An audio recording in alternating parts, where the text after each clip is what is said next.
Again, folks, we are so lucky to have a brand new guest on the show, somebody who is an amazing contributor to the channel, puts out some of the most thought-provoking comments, and someone who's not afraid to disagree with me, which I truly appreciate. Let's bring on Rahul. How you doing, buddy? I'm doing good. Thanks for having me here. Absolutely. So one of the things that you and I have disagreements on, and I actually think when we get into this, it'll be far more subtle. But I've seen a lot of your feedback on my videos where I rant about short-term rentals and how short-term rentals are going to lead to a lot of pain. But you've been doing short-term rentals for several years and having wild success. So as the guest, why don't you share your experience, what you've done? If you want to share rough numbers or don't want to, it's totally up to you. But how amazing has short-term rentals been for you? It has been great. And I want to start by talking about, like, I don't completely disagree with many of the thoughts that you have. You've talked about things like what people can do wrong in getting into the short-term rentals in terms of like what kind of expectations they have and things like that. But maybe in this video, what I would maybe spend a little bit more time on is how can you do it right? Please.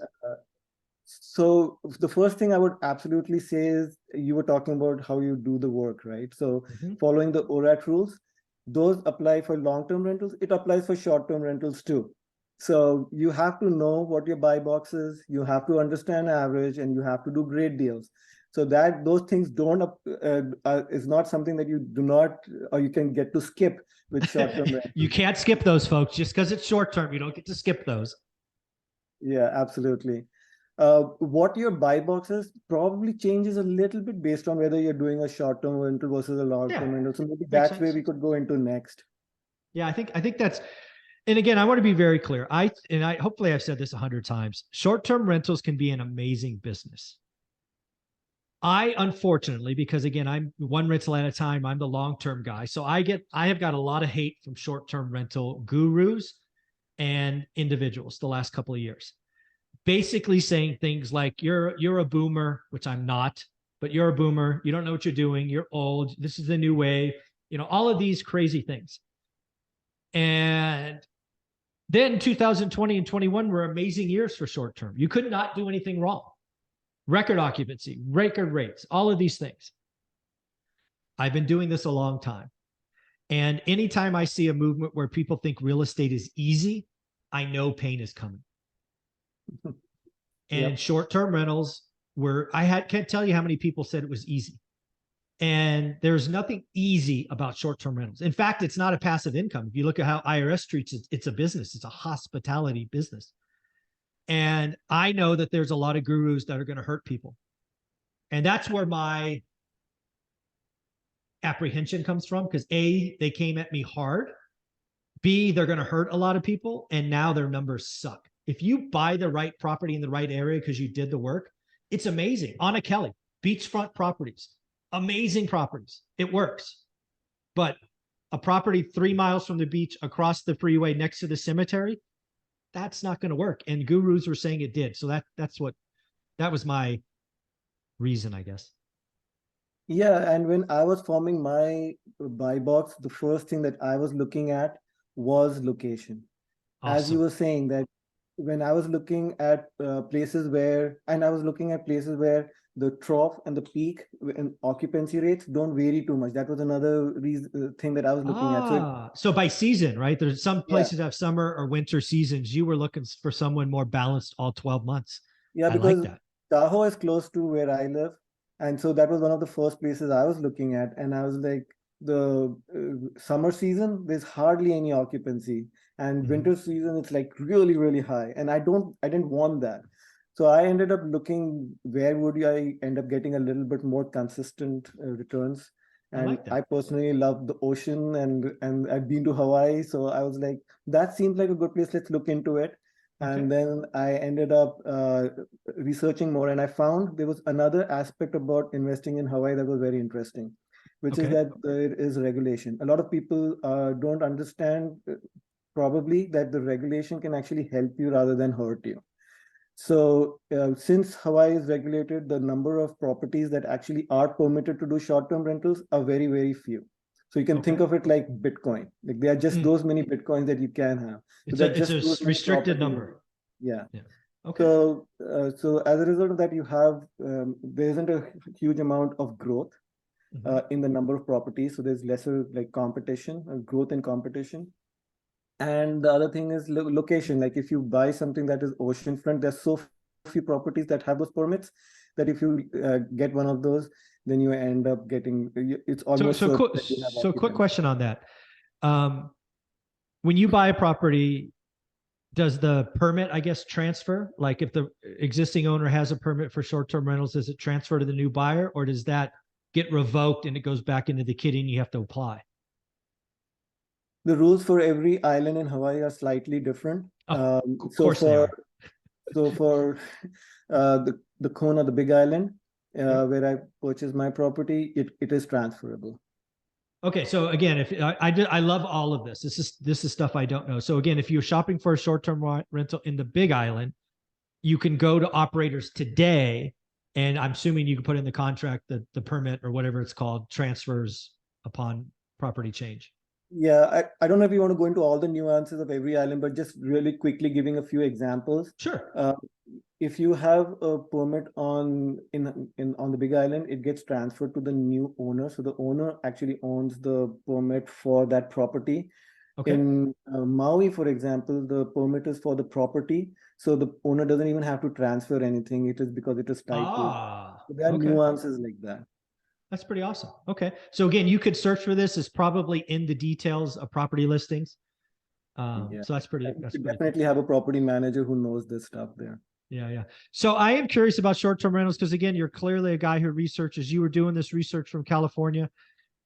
Did you jump on a plane and go there Yeah, and kind of poke around? yeah, and I've traveled there a few times. I went over there. I met with a few real estate agents. The one that I tend to work with are those who are investors themselves. So Me too. and then once I go there, I also look at property managers, and then I talk to multiple of them so that they all tell me what they think of a property that I'm considering purchasing. So that's all part of the due diligence to figure out what those numbers are, how they end up working in for you. And one other thing that I found was that if you end up going cheap in short-term rentals in Hawaii, at least, it doesn't work out very well. And if you go very expensive, even then your returns can reduce. So there's like a sweet spot in between. If you go too cheap, you will probably not get the oceanfront kind of properties. So you end up going a little further away. That's one disadvantage. And the second thing is the HOA fees over there are very high. So they eat up a very large percentage of your returns. When you go too high, you can get nightly rates that are much better, but your occupancy drops because there are fewer people who can afford it.